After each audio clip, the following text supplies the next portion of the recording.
রাজনীতি করতে কোনো বাধা নেই, আওয়ামী লীগের দলটি নিবন্ধন বাতিল করে নিষিদ্ধ করার রিট খারিজ করেছেন হাইকোর্ট।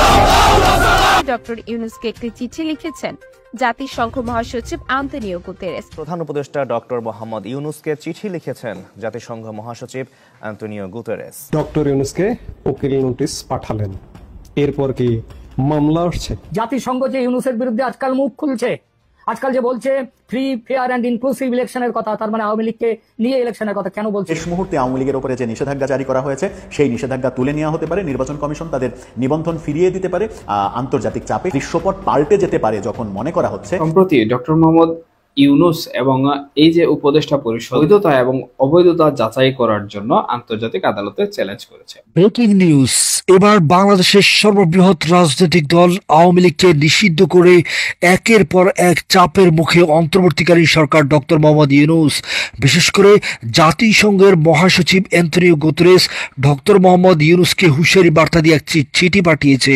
সেই চিঠিতে কি জানিয়েছেন আমরা আজকের এই ভিডিওতে আপনাদের সাথে শেয়ার করব। সেই সাথে ভারতে এবং যুক্তরাজ্যের সহায়তায় অত্যন্ত শক্তিশালীভাবে নির্বাচনের পূর্বে কামব্যাক করছেন প্রধানমন্ত্রী শেখ হাসিনা।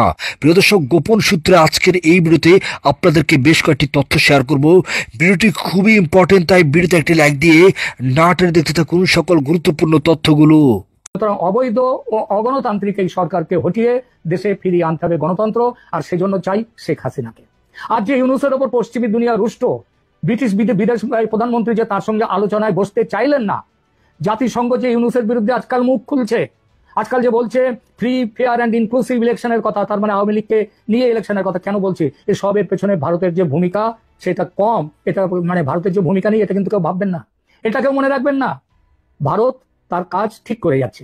সাউথ ব্লকের বিভিন্ন সূত্র থেকে জানতে পারছি ইউনুস হটাও হাসিনা ফেরাও অভিযানের রূপরেখা চূড়ান্ত করে ফেলেছে ভারত। বাংলাদেশের কিছু সংগঠন ও ব্যক্তি এই পরিকল্পনার অঙ্গ অবশ্যই, এবং শেখ হাসিনা তিনিও এই পরিকল্পনা চূড়ান্ত করার যে প্রক্রিয়া, সেই প্রক্রিয়ায় তিনি সক্রিয়ভাবে যুক্ত। কিভাবে হটানো হবে ইউনুসকে বলা হচ্ছে তো কথাটা, কিন্তু হটানোটা হবে কিভাবে সেটা খুবই গোপন এখনো পর্যন্ত। অন্তত আমি সেই খবর এখনো পাইনি কোন পদ্ধতি, সেই পদ্ধতির কথা এখনো জানতে পারিনি বটে। তবে ব্যক্তিগতভাবে আমার মনে হয় রাষ্ট্রপতি শাহাবুদ্দিন সাহেবকে দিয়ে ইউনুসকে বরখাস্ত করে তাকে বিদেশে পাঠিয়ে দেওয়া হবে, না জেলবন্দি করা হবে, সেটা অন্য প্রশ্ন। আওয়ামী লীগ নিয়ে সরকারের টেনশন আর নেই, অর্থাৎ সরকার গত 10 মাসে আওয়ামী লীগ নিয়ে যে ধরনের টেনশনে ছিল যে আওয়ামী লীগ যে কোনো মুহূর্তে পাল্টা আঘাত হানতে পারে, আওয়ামী লীগ ফিরে আসতে পারে, শেখ হাসিনা ভারত থেকে বাংলাদেশে ফিরে আসতে পারেন খুব দ্রুত, ফিরে এসে জুলাই আন্দোলন যারা সংগঠিত করেছিল তাদের বিরুদ্ধে অ্যাকশনে যেতে পারে আওয়ামী লীগ, এরকম নানা রকমের ভীতি কাজ করছিল এক ধরনের। সেই ভীতি যে এখনো কাজ করছে না সেটা বলা যাবে না। এনসিপি নেতাদের বিভিন্ন সময় বিভিন্ন ধরনের কথাবার্তায়, বৈষম্যবিরোধী আন্দোলনের নেতাদের বিভিন্ন রকমের কথাবার্তায় বোঝা যায়, স্পষ্ট বোঝা যায় যে তাদের মধ্যে আওয়ামী ভীতি এক ধরনের রয়েছে, এবং তারা প্রকাশ্যে বহু জায়গায় বলেছেন যে আওয়ামী লীগ ফিরে আসলে আমাদের ফাঁসির দড়িতে ঝুলতে হবে, আমাদের কাউকে ছাড়বে না আওয়ামী লীগ। এরকম ভীতি যখন চলছিল তখন স্বরাষ্ট্র উপদেষ্টার এই মন্তব্য যে আওয়ামী লীগ ধীরে ধীরে নিষ্ক্রিয় হয়ে যাচ্ছে, তার মাধ্যমে কি ব্যাপারটা এরকম হলো যে ভীতিগুলো দূর হয়ে গেল? বৈষম্যবিরোধী আন্দোলনের সঙ্গে যারা জড়িত ছিলেন তাদের ভীতি দূর হয়ে গেছে, সরকারের মধ্যেও সরকারের উপদেষ্টারা কিংবা সরকারের মধ্যে যারা ছিলেন তাদের মধ্যে এক ধরনের ভীতি কাজ করছিল আওয়ামী লীগকে নিয়ে, যে আওয়ামী লীগকে কিভাবে ট্যাকেল দিতে পারবে, আওয়ামী লীগকে কিভাবে মোকাবেলা করবে। রাজনৈতিকভাবে আওয়ামী লীগকে মোকাবেলার কথা অনেকে বলার চেষ্টা করলেও সরকার কিন্তু সেই পথে হাঁটেনি। সরকার নির্বাহী আদেশে আওয়ামী লীগের মোকাবেলা করার চেষ্টা করেছে, এবং যে আওয়ামী লীগের বিচারই শুরু হয়নি, দল হিসেবে আওয়ামী লীগের বিচারই শুরু হয়নি, সেই আওয়ামী লীগকে নিষিদ্ধ করা হয়েছে, কার্যক্রম নিষেধাজ্ঞা দেওয়া হয়েছে বিচার শেষ না হওয়ার আগ পর্যন্ত, এমন তত্ত্ব সামনে নিয়ে এসে সেটা সমালোচনা অনেকে করেছেন যে বিচার শুরুই হয়নি সেই বিচার শেষ না হওয়া পর্যন্ত একটা দলের কার্যক্রম কেন বন্ধ থাকবে। এই যে পদক্ষেপগুলো নেওয়া হয়েছে আওয়ামী লীগ বিষয়ে পদক্ষেপ, আওয়ামী লীগের গত সরকারের বহু বিতর্কিত সিদ্ধান্তের বাইরে এসে নতুন সিদ্ধান্তকে যেমন মানুষ সাধুবাদ জানিয়েছে, আবার অনেক সিদ্ধান্ত এই সরকার বিতর্কিত সিদ্ধান্ত নিয়েছে, পাইকারি হারে অনেক কিছু করেছে, মবকে এক ধরনের উৎসাহিত করা হয়েছে। 32 নম্বর যখন ভেঙে ফেলা হয়েছে তখন সরকার সিটি কর্পোরেশনের বুলডোজার সাপ্লাই দিয়েছে, এরকম অভিযোগ রয়েছে। সরকার নিষ্ক্রিয় থেকেছে। প্রধান উপদেষ্টা বিদেশি সংবাদ মাধ্যমের উত্তরে বলেছেন যে পুলিশ সেই সময় কার্যকর ছিল না, পুলিশের মনে ভয় ছিল যে কদিন আগেই আমরা যাদেরকে মেরেছি তাদেরকে কিভাবে থামাতে যাব, সেই ভয়ে পুলিশ কার্যকর ভূমিকা পালন করতে পারেনি, সেই কারণে 32-এর বাড়ি ভাঙার সময় প্রশাসন কোনো উদ্যোগ নেয়নি। এরকম নানা প্রসঙ্গ নিয়ে আলোচনা যখন হয়েছে এবং সেই সব প্রসঙ্গগুলোই আওয়ামী ভীতির প্রসঙ্গ, সেই আওয়ামী ভীতি সম্ভবত সরকারের কেটে গেছে। স্বরাষ্ট্র উপদেষ্টার এই মন্তব্যের মাধ্যমে এটা অন্তত উপলব্ধি করা যেতে পারে যে সরকারের ভেতরে আর আওয়ামী ভীতি কাজ করছে না। তাহলে কি ব্যাপারটা এরকম যে আগামী যে নির্বাচনে ইনক্লুসিভ নির্বাচনের তত্ত্ব বলছেন বিশ্বের অধিকাংশ দেশ এবং জাতিসংঘ, সেই ব্যাপারটাতে খুব একটা বিপদ মনে করছে না সরকার, সেই ব্যাপারটা স্বাচ্ছন্দ্যেই তারা পেরিয়ে যেতে পারবে এমনটা ভাবছে? অর্থাৎ আওয়ামী লীগকে নিয়ে সামনে যে ধরনের সংকট হতে পারত সেই সংকটগুলো সরকারের কেটে গেছে তেমনটাই মনে হয়েছে। কিন্তু বাস্তবতা কি আদতে তেমন যে আওয়ামী লীগকে নিয়ে সরকারের ভেতরে যে ভীতিগুলো ছিল সেই ভীতিগুলো কেটে গেছে?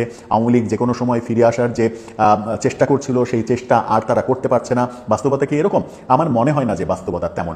প্রথম বাস্তবতা হচ্ছে যে আগামী নির্বাচন আওয়ামী লীগকে ছাড়া আওয়ামী লীগের মতো একটা বড় দল, বাংলাদেশের দুটো বড় দল আওয়ামী লীগ এবং বিএনপি, তার মধ্যে একটা দলকে বাদ দিয়ে নির্বাচন কোনোভাবেই গ্রহণযোগ্য হবে না। এটা বিশ্ব জনমত যেভাবে কথা বলছে সেটাতে স্পষ্ট বোঝা যাচ্ছে। সেই কারণে আগামী নির্বাচন আওয়ামী লীগকে ছাড়া এই সরকার করতে গিয়ে হিমশিম খাবে। এমনও হতে পারে শেষ মুহূর্তে আওয়ামী লীগের উপরে যে নিষেধাজ্ঞা জারি করা হয়েছে সেই নিষেধাজ্ঞা তুলে নেওয়া হতে পারে, নির্বাচন কমিশন তাদের নিবন্ধন ফিরিয়ে দিতে পারে। শুধুমাত্র যাদের বিচার হচ্ছে, যে সকল নেতার বিচার হচ্ছে, যারা দুর্নীতিগ্রস্ত, যারা অপরাধ করেছে, তাদেরকে বাদ দিয়ে আওয়ামী লীগকে নির্বাচন করার সুযোগ শেষ মুহূর্তে সরকার দিতে বাধ্য হতে পারে আন্তর্জাতিক চাপে। সেরকম পরিস্থিতি আমরা চতুর্দিকে দেখছি।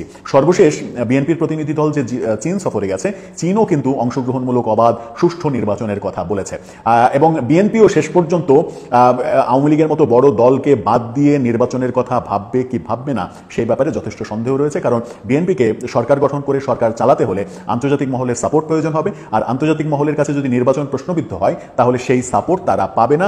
আজকে আপনি যে সংস্কারের কথা বলছেন, সাধারণ মানুষের কি সংস্কারের একটা প্রস্তাব আপনি নিয়ে আসছেন? আজকে 28 লক্ষ মানুষ চাকরি হারিয়েছে বাংলাদেশে, ওই তার সংস্কারের তো কোনো কথা বলে নাই। আজকে ব্যবসায়ীরা হাহাকার করতেছে, এনবিআর দিয়ে এবং বিভিন্ন সংস্থা দিয়ে তাদেরকে শেষ করে ফেলাচ্ছেন, গার্মেন্টস বন্ধ হয়ে যাচ্ছে, ওই তাদের কথা বলার কোনো জায়গা নাই। আজকে নূর এখানে বসা, নূর জানে ইউনূস সাহেব যখন ক্ষমতায় আসছিল আমরা প্রথমে যে বলেছিলাম আপনি রাজনৈতিক বা জাতীয় সরকার করার দরকার নাই, তবে অন্তত পক্ষে আপনি 4-5 জন উপদেষ্টা নেন যাদেরকে মানুষ চিনে, যারা মানুষের সাথে আপনার মাঝখানে যে দূরত্বটা সেটা খোঁচাতে পারে। কিন্তু আপনি আমাদের সেই কথা শোনেন নাই।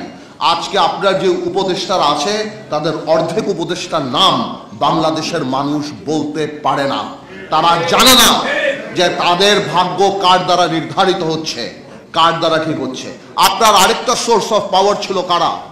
আপনার আরেকটা সোর্স অফ পাওয়ার ছিল, যেটা আমার ভাই রাশেদ বলে গেল, যে আর্মি। আজকে কেন আর্মির এইভাবে কথা বলতে হয়? আর্মির সাথে দূরত্ব কে সৃষ্টি করেছে? রাজনৈতিক দলের সাথে দূরত্ব কে সৃষ্টি করেছে? আজকে অনেকেই আমাকে জিজ্ঞেস করে, পার্থ ভাই আপনারা ডিসেম্বরে নির্বাচন চান না?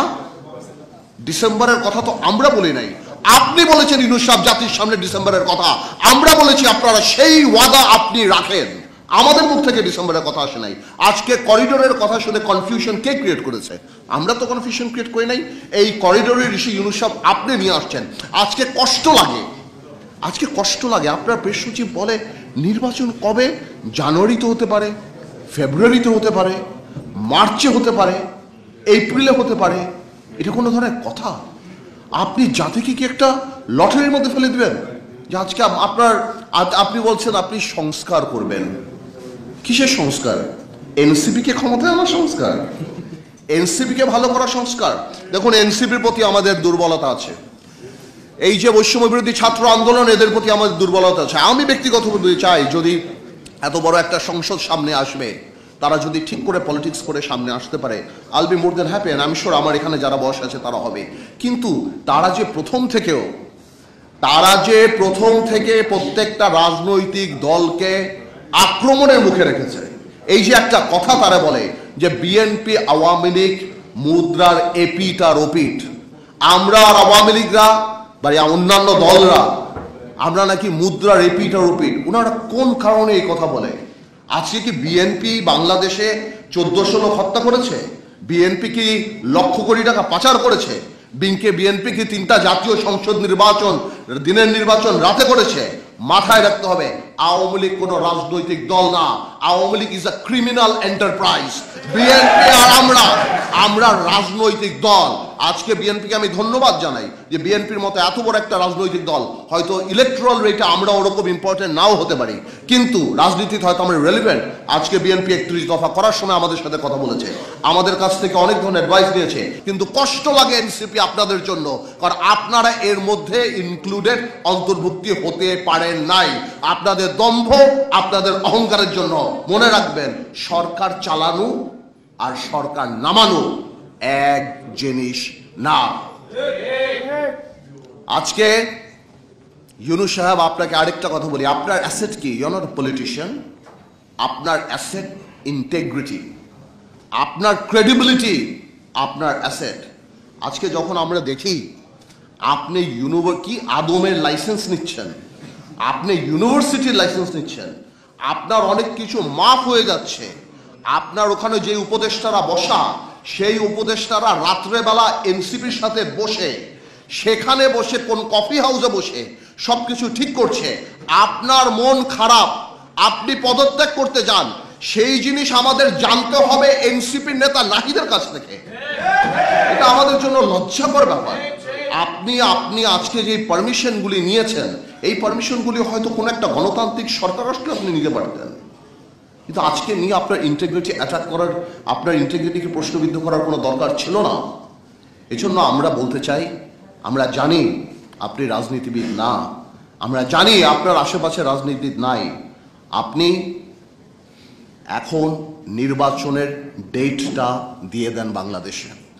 আমরা সবাই বলছি যে ডিসেম্বরের মধ্যে নির্বাচনটা আপনি যদি দিয়ে দেন, এই দেশে সব কিছু একটা লাইনের মধ্যে চলে যাবে। আজকে ব্যবসায়ীরা ইনভেস্ট করে না কোথাও, তারা মনে করে ভাই ইলেকশনের পর কি হবে, প্রশাসন কারা আসবে, কোথায় কি হবে, চাকরি বাকরি ব্যবসা থেকে আরম্ভ করে সব কিছু আপনি একটা কনফিউশনের মধ্যে আপনি ফেলে দিয়েছেন বাংলাদেশে। আজকে আমাদের কষ্ট লাগে, আমি রিপিট করতে চাই না, অনেকেই বলে আপনি বিদেশের মাটিতে কত বড় মিসলিডিং ইনফরমেশন দেন। আপনি বলে একটা বিএনপির মতো একটা রাজনৈতিক দল ছাড়া আর কেউ চায় না। তো আপনি তো ওই রাজনৈতিক দলটার দৈর্ঘ্য হওয়ার প্রস্থের কথাও জাপানে বলে দিতেন যে ওই রাজনৈতিক দলটা কত বড়, ওই রাজনৈতিক দলটার সাপোর্টেই আপনি যে ওই চেয়ারে বসে আছেন, ওই রাজনৈতিক দলটার সঙ্গেই যুগপৎ আন্দোলনে আমরা সবাই ছিলাম, তাহলে এত বড় মিসলিডিং ইনফরমেশন আপনি দিতে পারেন না। প্রিয় দর্শক, যারা এত সম্পর্কিত ধৈর্য ধারণ করে আমাদের সম্পূর্ণ ভিডিও দেখেছেন, আপনারা হয়তো বা এত সময় বুঝতেই পেরেছেন যে প্রধানমন্ত্রী শেখ হাসিনা অত্যন্ত শক্তিশালীভাবে কামব্যাক করবে এবং ডক্টর মোহাম্মদ ইউনূসের পায়ের নিচে মাটি নেই। বিশেষ করে আওয়ামী লীগকে নিষিদ্ধ করে চরম বিপাকে পড়েছে অন্তর্বর্তীকালীন সরকার ডক্টর মোহাম্মদ ইউনূস। কারণ বাংলাদেশের সর্ববৃহৎ রাজনৈতিক দল আওয়ামী লীগ এবং আওয়ামী লীগের জনসংখ্যা, আওয়ামী লীগ যদি এখনও নির্বাচন হয়, এই মুহূর্তে ঠিক নির্বাচন হয়, আওয়ামী লীগ শতভাগ তারা জয়লাভ করবে। কারণ বাংলাদেশের মানুষ আওয়ামী লীগকে চায়।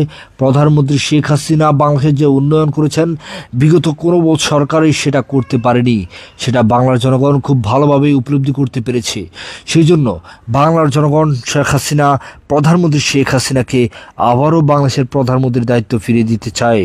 এদিক দিয়ে ডক্টর মোহাম্মদ ইউনূস অত্যন্ত চাপের মুখে ইতিমধ্যে কিছুটা টের পাচ্ছে, সাধারণ জনগণ বুঝতে পারছে যে ডক্টর মোহাম্মদ ইউনূসের উপর অনেক বড় প্রেশার যাচ্ছে।